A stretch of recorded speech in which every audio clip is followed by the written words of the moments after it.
Welcome to Sketching Life, Mexico. We're continuing in Guanajuato, and today focusing on architecture and line work. The image that we're looking at today is of the main cathedral in the center of Guanajuato. This is a two-point perspective, and we'll start off with our practice sketch in color pencil. I'll start off by doing a demonstration in 4 or 5 minutes. There it is, Guanajuato. And here's the view that we're looking at today. So this is what my goal is, to achieve something like this for our class today. That's our eye line right there. Two important guidelines to begin with. Going down, and an angle going down. This down here. I need more page. Well, good thing I have. Jump in, throw the umbrellas. As I found where I'm positioned on the page. And I think for something like this, it's not really about that. It could be something more gestural. I could just throw some tops of the chairs, backs, legs.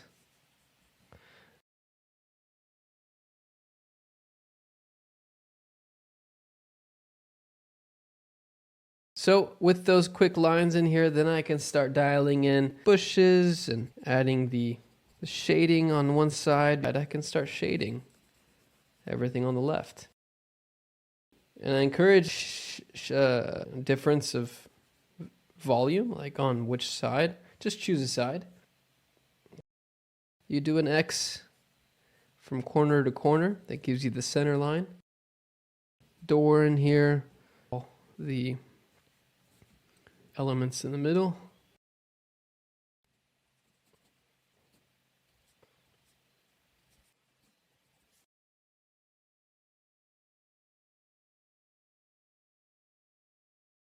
Very loose, very gestural.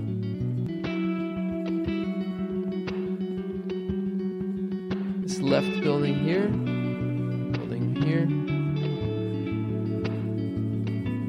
Let's catch everybody's. Hold it up to your screen. Oh, you guys are getting good. Okay, let's look at this as a diagram. This teal line here is an eye line. The eye line is in reference to everything we're looking at. It's always, you could be standing on a 4-story building and you're still going to place your eye line 4 stories up because that's where you are. If we want to find these vanishing points, where these are 2 perspective points, you're going to hold your pencil up in front of you and angle it to these highest angles, or just pick an edge. And so in this case, you hold it up to the photo reference and you see that here it goes and it eventually intersects with the eye line right there. So we place our vanishing point right here. Now let's look at the other vanishing point. We place our pencil at the other angle. So that means that where it intersects with the eye line, right here, that's VP2. And with that, you can easily, just like create a grid of drawings. You don't need to know exactly where they land yet. You can just throw them out like so. So there you're getting all of the angles on the left side of the building. And here you're going to get all of the angles for the right side. There's a vanishing point for the bushes, which is here. This is how I know truly where it's located. There's the fence, the sidewalk. Okay, and why it's going down is because it's below the eye line, so it's going to pivot downward, like so. That's why perspective is working the way it is in this drawing. This face, which I'm doing in purple, is VP1, right? But here, the bushes, it's at a slightly different angle than the face of this building. So this area is it's a different plane. Let's start with our eye line. So that vanishing point in the practice sketch, in this case, it's going to be all the way, just going to fall off the page. So you're referencing like a vanishing point that's not on your page, it's on off your sketchbook. But the other one, it was closer. It was like somewhere over here. So let's begin now by throwing it's not the center line, but it's just off center, that cathedral edge, and let's place the volume, the main volume of this cathedral. I'll find the perspective line. The vanishing point actually goes to here, so you can find where do you want to place the top of the volume. I'll place it right here, and that means every level of this stack of this cake is going to reference that vanishing point. Throw one there, there, and there. So that'll accurately get each subtle angle shift that's happening on each one of those volumes. Continuing and closing that left side. You can now draw in the right side. And we're doing that by finding where the perspective is to the right, which is off the page for me. It's going to be over here. Each one of these ticks are going to match to the right tower. So, like that.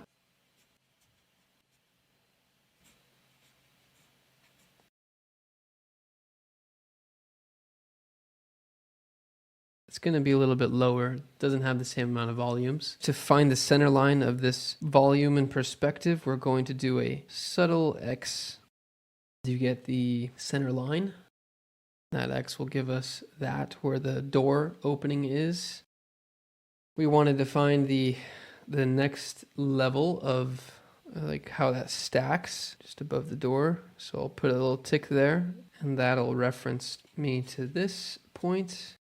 And reference back to the other one. I can do the center line here to get where those windows are.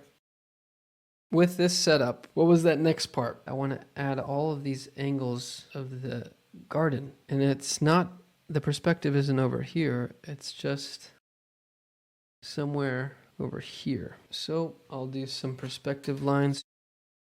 That's enough for all that perspective here. And then I can freehand and be expressive in how the rest of that garden is drawn in. Next area I want to dial in is the location of these umbrellas. I know where this window is. There's a window here, more or less. So that means if the window's here, then I can place the top of the umbrella right here. And if the width of the umbrella goes to the center of this door, then I'll draw that right there. And that's the same process that you'll go on location. You create your objective truths, and then you grow from there. And that makes sure that everything is respective to proportion and your composition. If I know that the tables are in perspective, I just know that I can place the angles the same angle of these perspective lines for that side. I want to be able to see the top of the table. And I can start to quickly throw in some backs of chairs. That's about it. I don't want to do too much more pencil. In the looseness that I want to prepare for this, let's just throw a couple more chairs in here. There is actually a perspective line here for the sidewalk, and we can use this vanishing point for that perspective line. So we'll throw a line as well here. So this perspective point is referencing to the perspective for this wall, this street here. So you can throw in your perspective lines.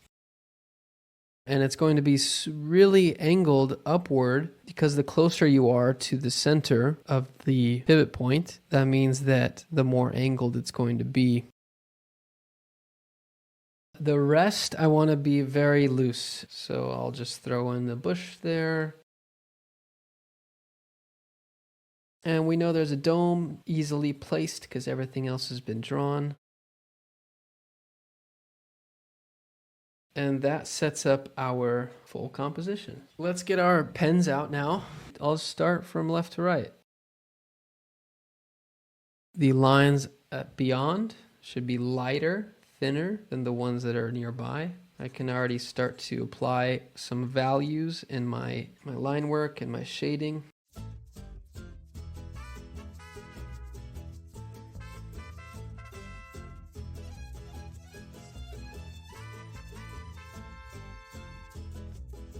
This sculpture, I can simply draw its just silhouette, its shape, and its values. as you start to get closer and closer, you can have a little bit thinner or thicker lines.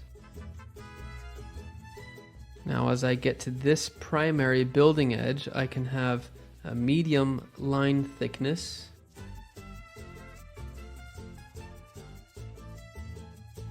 For this drawing, I don't want it to be heavy in the towers. I can just go inside and draw that volume, that opening, just with the thick pen. That's it.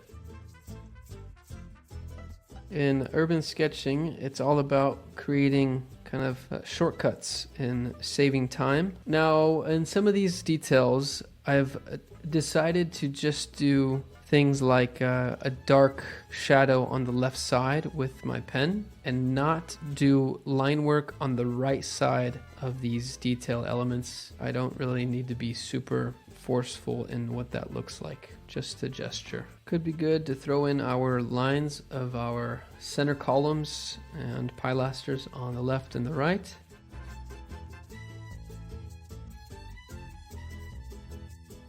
And in these, I will get in a thinner line weight for the details on the building.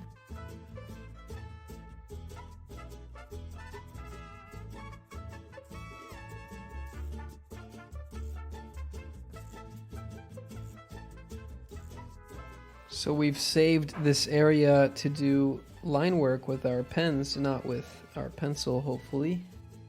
That applies to you too. So if we know our center line is here, then I can start to apply the opening of this arch doorway.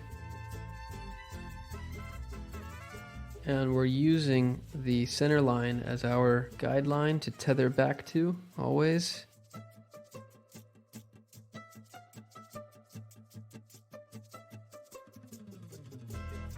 You can keep going and adding these details on the building. Nice, looking good. I know that there is these two windows on this building. I have the center line. I can simply go and add a thick window, dark opening there.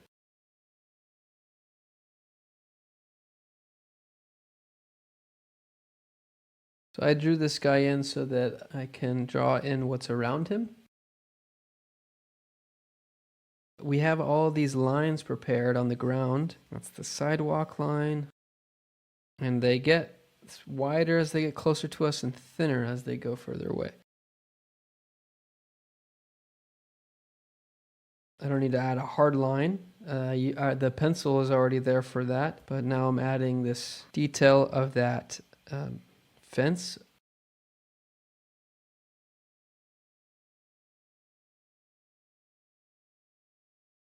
This is where the playfulness of your line work starts to develop your unique style. And I think that's just a matter of time behind the pen.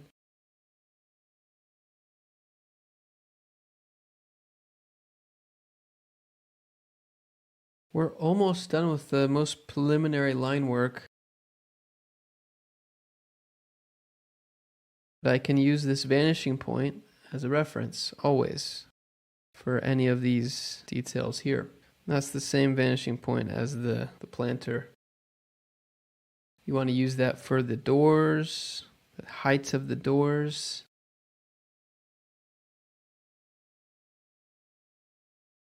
You can add like some silhouettes of some people, and black is fine. And I'm using the eye line as a reference.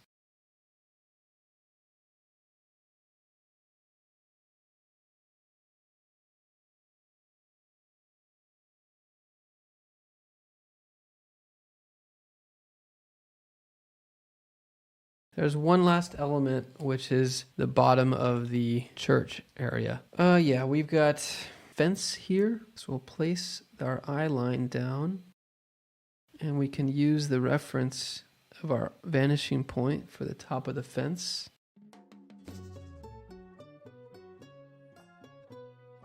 You decide of what you want to include in all these details. That's pretty good for all the line work. Now, if I wanted to continue with line work in terms of its values, hatching, and I would come back in at this point and start working up here. The left side of the volumes are all in shade. And even the cast shadows I can hatch. I'll just show you, we can do the whole boundary here.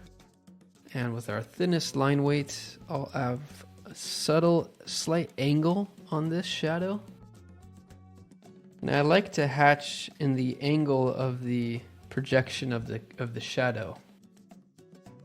Now on the form shadows, they're not cast shadows, they're form shadows. They're the side of the volume that's not getting direct sunlight. I could do just vertical lines, vertical hatching.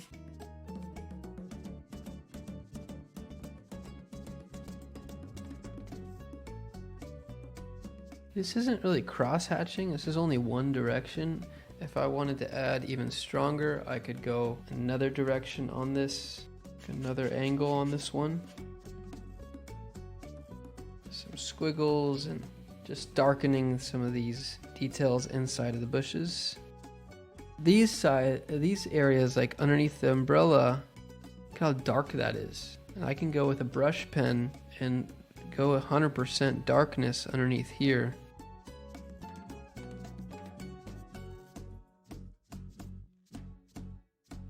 Try to just jump in there and apply the shaping of that shadow work underneath here.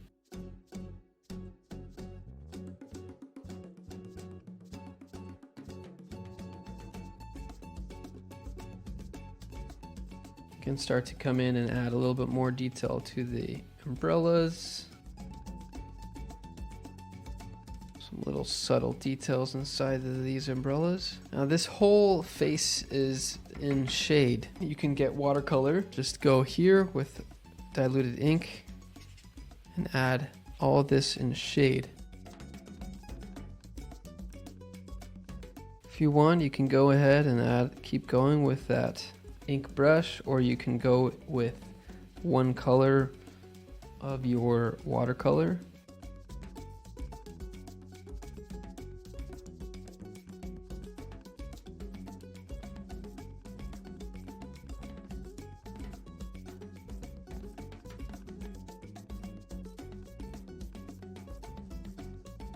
Just adding the stairs for this part.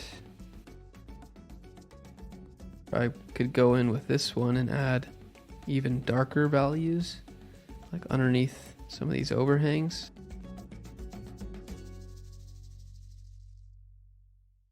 Alright, so there's a mountain range in the background, and add a very light ink on the background. This is it for this sketch. Any other shadow work you could do, maybe inside of here. For our clouds, I kind of want to add a big wash here of water.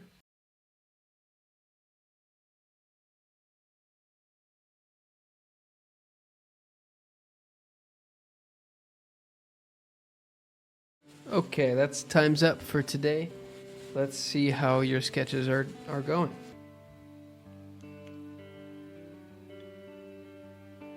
Nice. Great one. Nice one. Nice. And that's it for tonight. Thank you, everybody. Bye. Happy sketching life. Bye.